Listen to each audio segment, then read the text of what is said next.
Jamaah Majelis Kajian Fikih Keluarga atau Al-Ahwal As-Shakhsiyah rahimakumullah.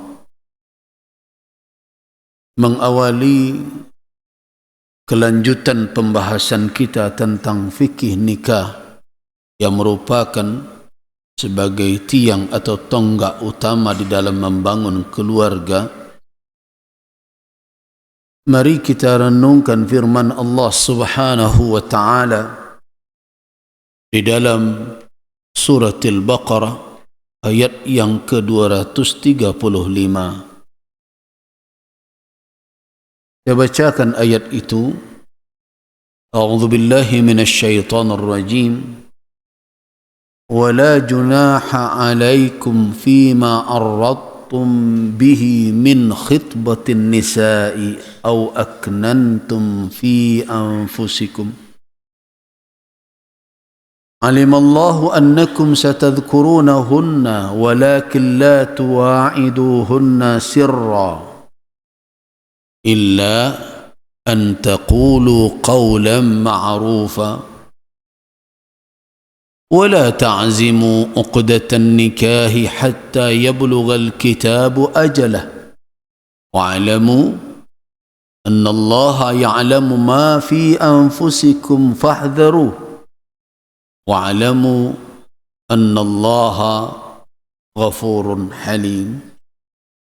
صدق الله العظيم. Kita tidak membahas ayat ini secara utuh karena pada majlis kita yang lalu kita berbicara tentang ikhtiyar az-zawj waz-zawjah, bagaimana memilih pasangan. Baik petunjuk syariat untuk laki-laki bagaimana memilih calon istri, begitu juga petunjuk syariat untuk perempuan dan walinya bagaimana memilih calon suami dan menantu. Syariat berimbang di dalam memberikan petunjuk. Walaupun selama ini di dalam dakwah yang kita dengar hadis yang populer, tunkahul mar'atu li'arba'.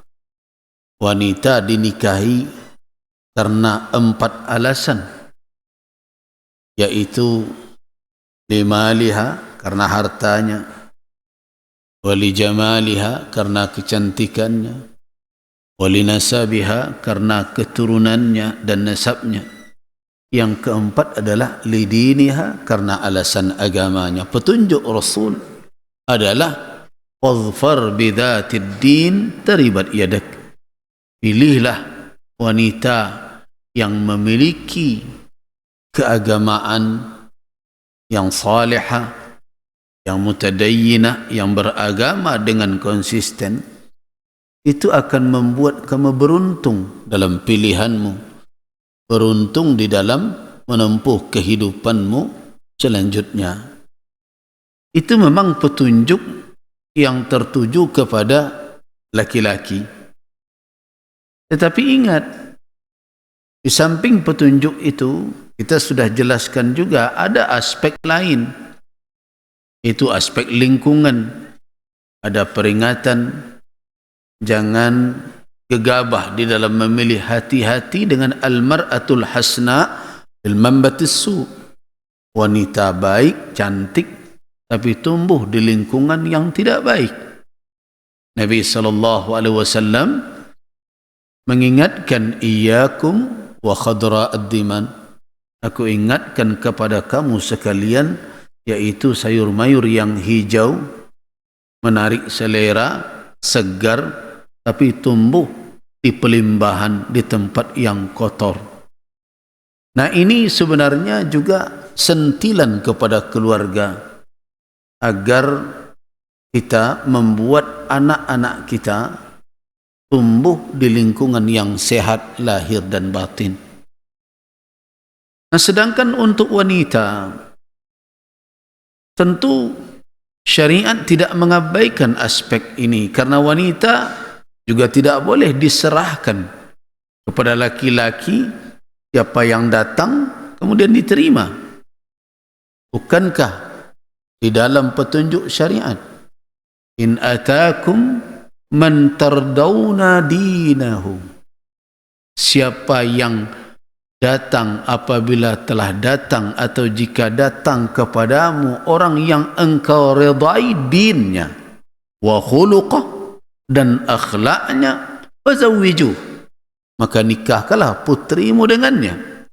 Wa illam taf'alu, jika kamu tidak melakukan hal yang demikian, takun fasadun, akan muncul fasad, kerusakan dan fitnah yang berkepanjangan. Artinya bahawa syariat kita memberikan petunjuk yang berimbang.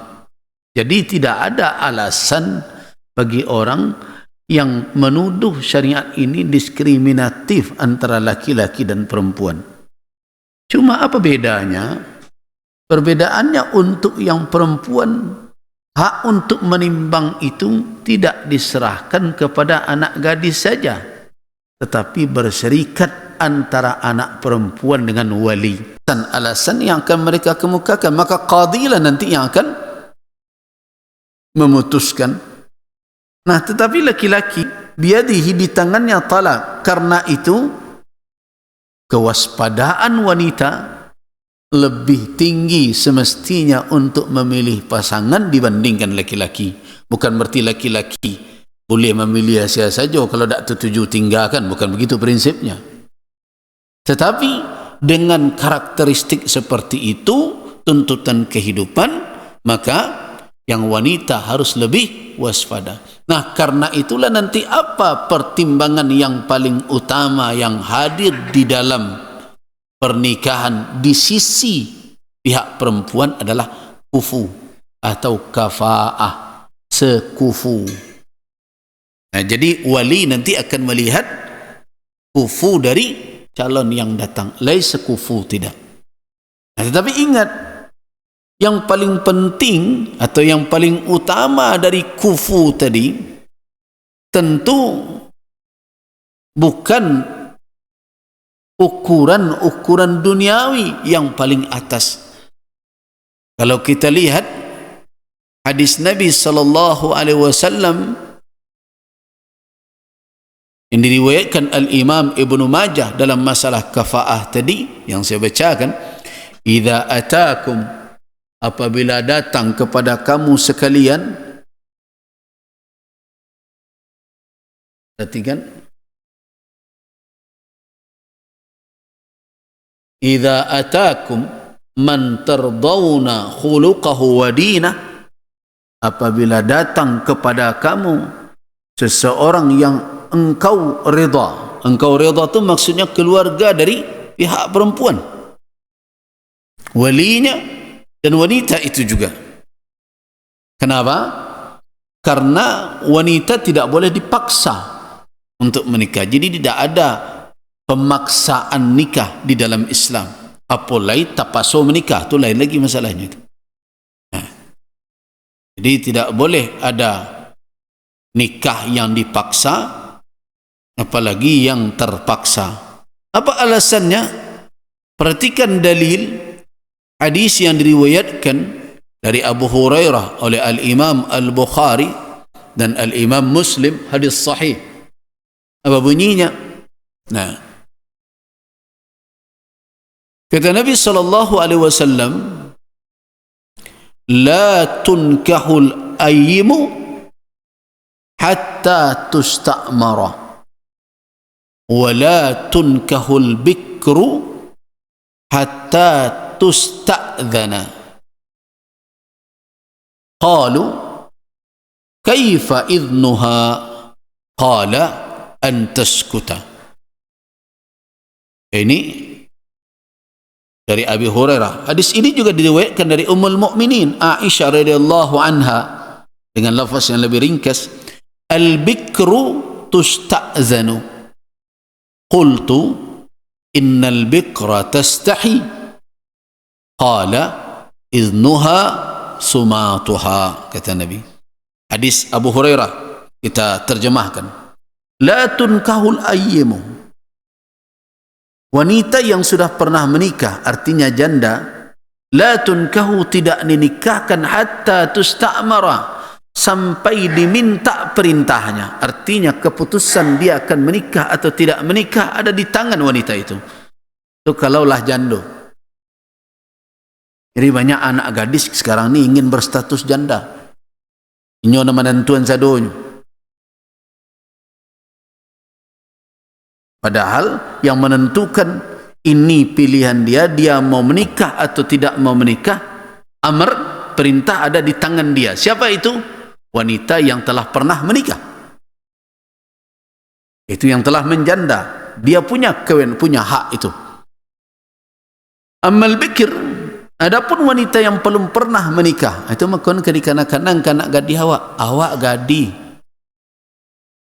Jadi minta dahulu nasihat ke orang tua, persetujuan orang tua. Kondak, orang tua tidak setuju, nyoba lari nikah. Maka selama pernikahan, nikah sampai duduk elok-elok sedak dia bahagia, boleh sambil lari. Jadi banyak wanita, anak gadis sekarang yang tidak tahu kedudukannya, bahwa dia sebenarnya masih gadis. Artinya apa? Dia belum berpengalaman dengan kehidupan berumah tangga. Dia belum tahu dengan karakter laki-laki selain hanya pertemanan. Nah karena itu, untuk yang janda minta keputusan dia, dia yang memutuskan. Jadi pasolan janda, nikah aja lah itu. Enggak, dia punya hak. Tidak, kata dia tidak. Nah, selama tidak menimbulkan mudarat. Nah jelas. Tetapi untuk yang bikir, untuk wanita yang belum pernah menikah, tidak dinikahkan hatta tusta'zana, sampai diminta keizinannya. Ini menunjukkan bahwa tidak ada main paksa. Nah ini sering terjadi. Kadang bertolak belakang antara kandak anak dengan kandak orang gaya. Apa solusinya? Kalau tidak ada namuh salah satu surut, ya kan? Anak ketujuh si A dan orang tua setuju si B. Tidak ada yang namuh surut dan orang tua tidak namuh setuju dengan pilihan anak, anak tidak setuju pilihan orang tua. Nah supaya adil, jangan saling memaksakan kehendak. Itu toleransi dalam rumah tangga namanya tu. Kalau tidak mau surut, ya sama indah keduanya. Orang tak surang do sebanyak orang di muka bumi ko. Tetapi kan sebagian kan tidak. Ada orang tua yang mengecen, kalau ndak jo itu kawan tise kau lelaki. Ada pula anak yang berprinsip, ambo jo itu cinta kami tidak akan ditagah-tagan, walaupun sampai mati akan diperjuangkan. Entah iyo, entah indak, entah lagi bahagia aja itu. Nah, dua cara ini tidak bijak. Yang bijak apa? Kalau sama tidak ketuju, punya alasan yang kuat masing-masing, ya sama suri. Sama dialihkan pandangan jauh dilayangkan, pandangan dakik ditukikkan. Mana tahu beko ada tersuo, cari hikmah di balik itu. Tetapi kalau masing-masing lah main pokoknya, itulah tak mau bala boleh itu. So, anak lah main pokok, dan napak dia anak mandi lah main pokoknya. Nah, kalau lah main pokok tu tak ada lah boleh itu. Nah, jadi karena itu minta izin kepada anak perempuan yang masih gadis.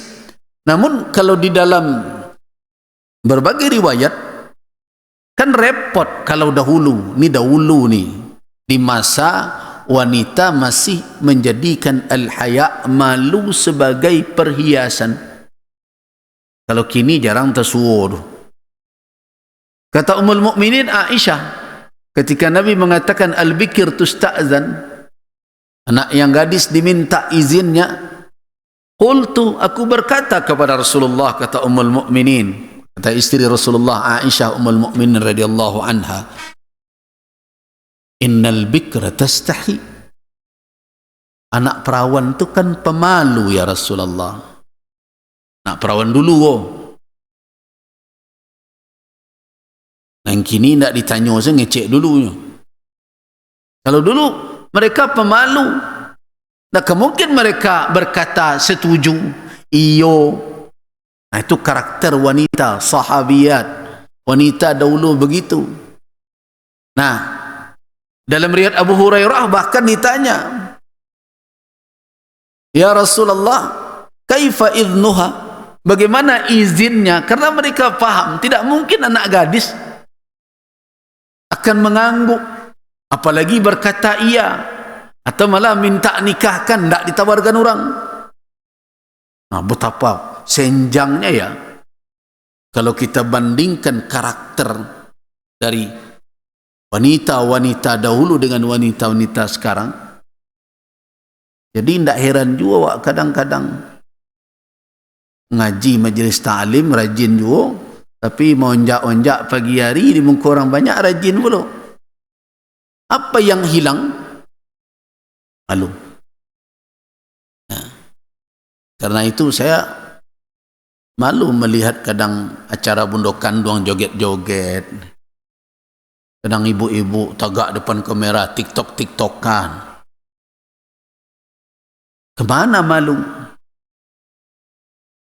Makanya saya sering peringatkan, awak di dalam acara seminar, dalam acara-acara apapun, kalau sudah acara-acara wanita itu cocok mengaji sumbang 2 balik di dalam seminar, di dalam aula. Tiba keluar nani kerajaan sumbang sadonyo. Nah, jadi perlu jadi catatan penting. Nah, ketika Nabi ditanyakan bagaimana izinnya, ketika Nabi diberikan alasan oleh istri beliau Aisyah Ummul Mukminin radhiyallahu anha, innal bikra tastahi, sesungguhnya anak perawan itu malu ya Rasulullah. Qala idnuha, izinnya adalah sumatuha, atau dalam riwayat lain antaskuta, kalau lahan yang senyok itu tanda setuju. Bahkan adolo dahulu cerita orang tua-tua menangis pun lun tentunya tidak setuju lain. Kalau orang gaik-gaik dulu kalau nak gadi dinikahkan menangisnya, ambil ia matonya tu. Kalau angin ia matonya, itu tanda tidak ketuju. Kalau dingin ia matonya, anikan salah capek tu. Allahu alam yang itu mau nak ada majanan terakhir tu.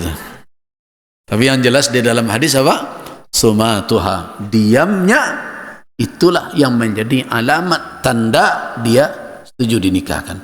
Nah, inilah yang menunjukkan bahawa petunjuk untuk mencari pasangan itu hadir di dalam syariat untuk kedua belah pihak, bukan untuk satu pihak saja. Jadi bukan laki-laki saya nak memilih, nak pedusi kami tak boleh milih. Oh, harus juga. Cuma timbangannya adalah kembali kepada hadis tadi, tardawna khuluqahu wa dinah, yaitu orang-orang yang engkau yang datang itu orang yang kalian ridai khuluq, akhlaknya dan agamanya. Jadi jangan hanya mengandalkan apa ukuran uang, harta, jabatan. Karena kenapa? Karena bisa jadi harta itu kan bisa tiba dan bisa pai, bisa datang dan bisa pergi, bisa berkumpul dan bisa pula lenyap. Karena itu kalau kita gantungkan pilihan kepada sesuatu yang tidak menjadi esensi dari kehidupan, tidak sedikit orang yang kecewa. Bara banyak orang menantu kayu, tapi sudah itu sasa tiba begitu. Ternyata nang kayu kau tak pandai marah gue mintu. Tadonya nyuku aja piti. Nah, tapi kemudian sasa baru. Syariat telah mengatakan akhlak.